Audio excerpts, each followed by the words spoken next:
your lawyer with you? What? ACP, did you see this?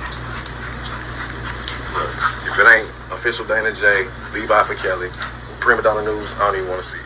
Funny, the news media is not going to run the headlines of how the star witness from the '08 trial was yet again not credible in the court of law. And when all these people decided to attach themselves to her, use her story, and then compile all these other stories on top of it, it should be very obvious as to why I said all these people are full of shit. But let's recap real quick. Now first let me point out, as I've been telling y'all for the past 3+ years, Lisa Van Allen was not no minor. So when I started to realize these people are being deceptive, trying to make this illegal, manipulating the ages, clearly this was my point.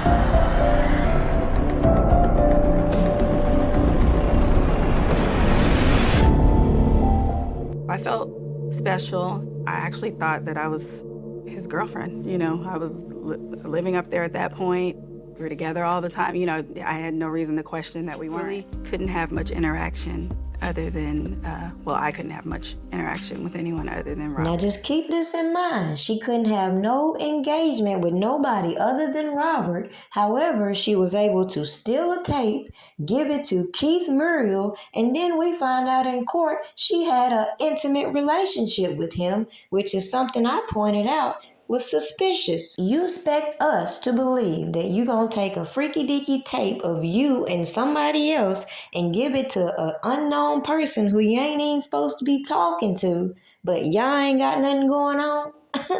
Ain't nobody that gullible. At that time, I didn't know what a runner was.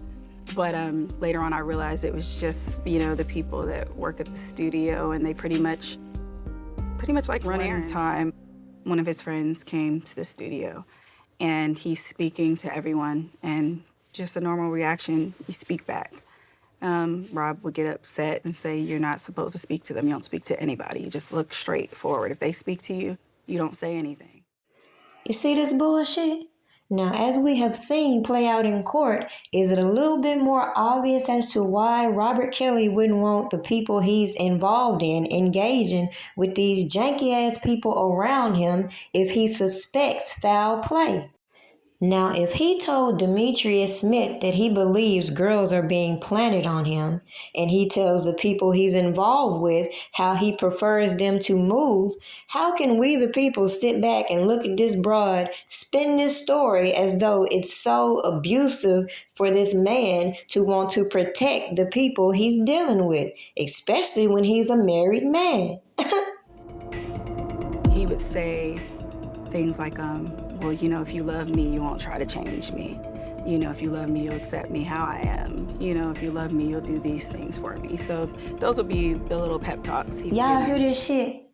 Pep talks. So this man give you pep talks in order to engage in threesomes.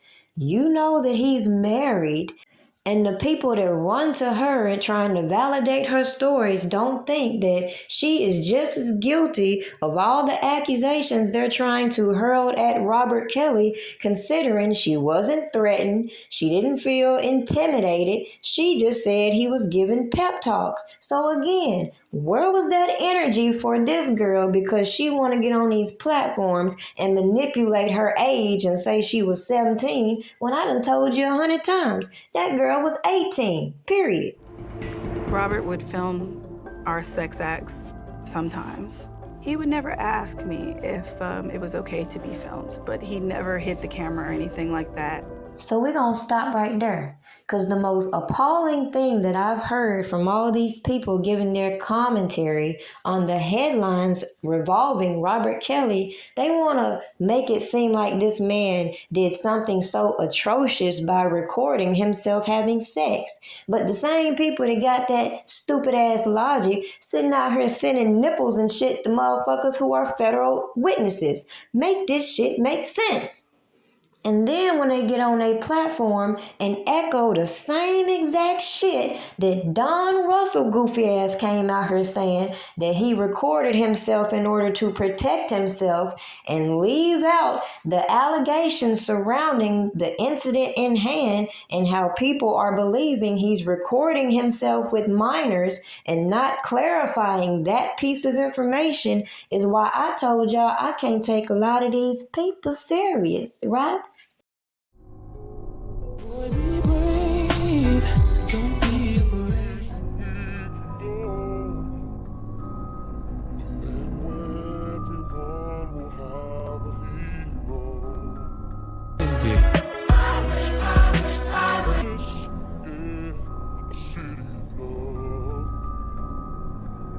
Be brave. Don't be afraid. I know we're gonna.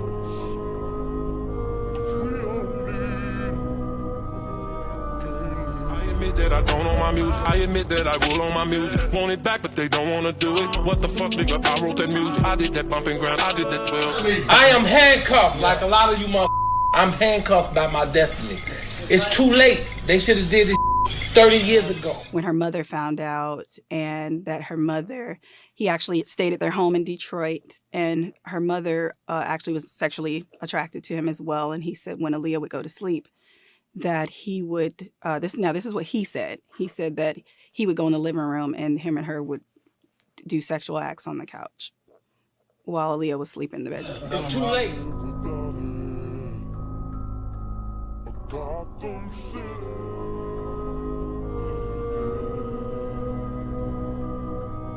City of justice, yeah, a city of love, a city of peace, every one of us.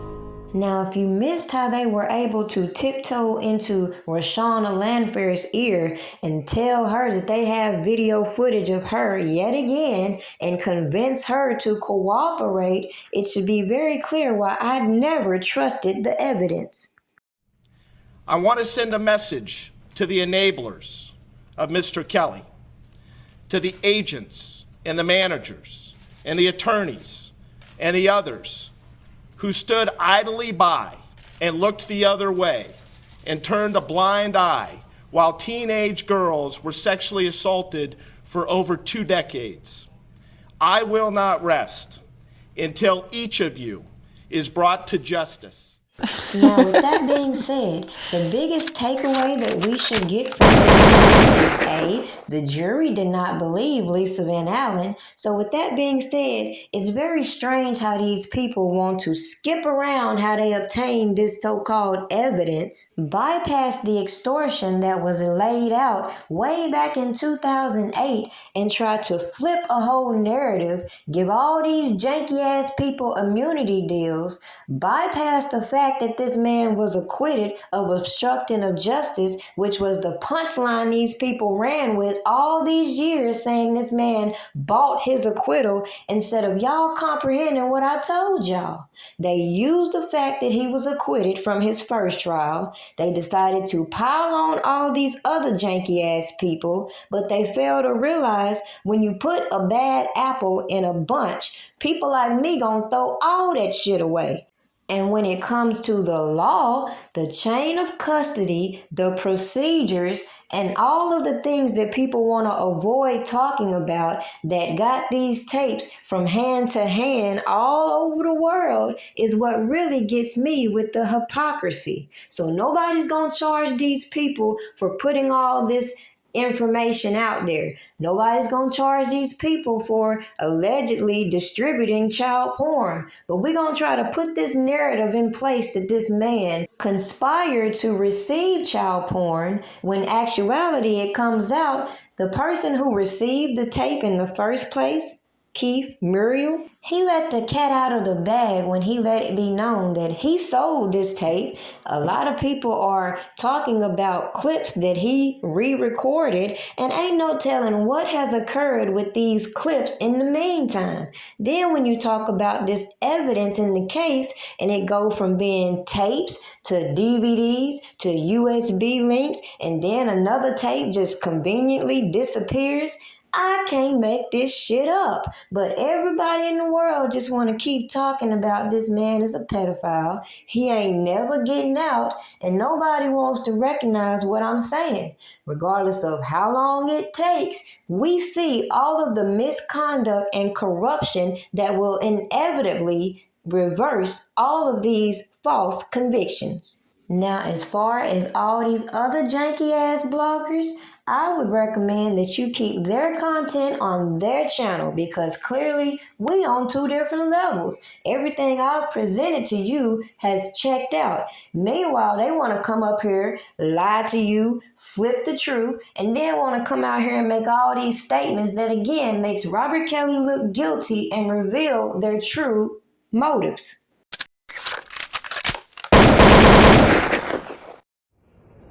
I'm saying this again. I'm saying this again to say not all that you heard yesterday from my niece is true. I don't want to hinder this legal process, I don't, but to testify that I had my niece sit on Robert's lap and rub his head and have her ask him to be her godfather is an absolute fucking lie. Another lie. Robert and I were never in a romantic relationship. Never. To show you sabotage is a highly priority within them. If Robert and I were in a romantic relationship, you and your mom was cool allowing you to start a relationship with him, again, no right answers for their actions. This journey of mine, I started with the greatest of intentions, and all I've gotten from it is hell. This is not how we were raised, and it has fucked up family names, relationships, and the death, allegedly. Enough is enough. I've endured being not believed before, so my niece's false statements don't bother me as much as her mindset and willingness to tell the lie. So this is all I'm going to say regarding her and her mother, unless I have to. Now, when it comes to the other counts that Robert Kelly was convicted of, and considering that we all know that these individuals perjured themselves in court, it should be very obvious how people are getting prepared for an appeal instead of running with mainstream bullshit and continuing to defame this man's character, when in actuality, y'all need to be checking out these janky ass people who got all this shit started. Period. Lisa Van Allen took the stand. But as our Tara Molina reports, that witness wanted to be anywhere other than the courtroom. Prosecutors disclosed Lisa Van Allen did not want to come back to court for cross-examination, and agents had to pick her up and bring her here. It's the very first thing Kelly's defense asked her about. She said that she's exhausted, and not wanting to come and not coming are very different things. It didn't cool down from there. Lisa Van Allen back on the stand for another emotional day in the R. Kelly trial. Shortly after addressing not wanting to come back a second day, Kelly's defense dove right in, asking Van Allen about a comment she made on testifying for Jane, the pivotal witness in this case, who testified to sexual abuse by Kelly starting when she was 14 years old. Van Allen and Jane both detailing a sex tape they're in with Kelly when Van Allen was 18 and believed Jane was 16 at the time. Kelly's defense asking Van Allen why she's here testifying for a person she admits she sexually abused. At that point, she broke down on the stand, sobbing. Van Allen said, "I'm not proud of that. I don't know what woman would be proud of that." Going on to say she's in court to admit her wrongdoings and hold Kelly accountable, and they're trying to make her the bad guy. Kelly's defense continuing to pick apart her testimony and what she's said on the record and under oath in the past. Remember, Van Allen testified in Kelly's 2008 trial in Cook County. The singer was acquitted. The defense making a few reveals in their line of questioning. When questioning Van Allen about the number of threesomes she had with Kelly, Van Allen was asked about a statement she made on feeling she owed them to Kelly because of sexual abuse he suffered as a child, something Van Allen said they bonded over. Also learning in questioning, Van Allen and Keith Morrell had an intimate relationship. Van Allen sent the sex tape of herself, Jane, and Kelly to Morrell to hold on to after taking it from Kelly, and the two were ultimately polygraphed and paid by Kelly and his team to get the tape back before the 2008 trial. Something we heard about from Keith Morrell himself when he was called as a witness here later this afternoon, detailing a call he got from Kelly's former business manager saying he knew he had that tape, and then talking about the deal that he made with Kelly and his team to return it. It's crazy watching all these people feel like they're entitled to build their names and build their brands off of the demise of Robert Kelly, even though they were supposed to be here to help him. I don't understand how people don't recognize that this has been my issue with this whole case. I can't say whether the man did this or did that, but what I can tell you is that how I saw this case manifest, how I saw these people maneuver, that is the issue that I have, period. So as far as all those people that even feel like he's guilty, that claim they just wanted this case to be handled properly, as we can see, they fucked that all to hell. So make this shit make sense. You want this case held properly, y'all putting all this bullshit out here, y'all are continuing to taint the public's perspective when we all know the truth. Question was whether or not these women were over age. And once it was determined that they were of age when they met him, we faced a host of issues. And so, like Tim said, 3 years ago when they came in my office, after he called me, I first started to strategize, how can I help? Because legally there weren't too many options.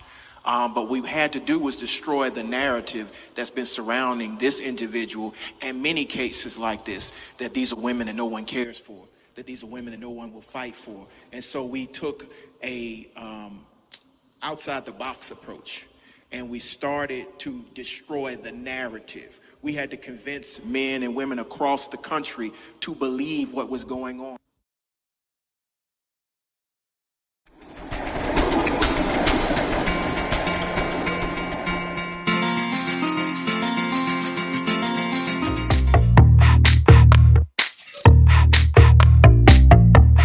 Something good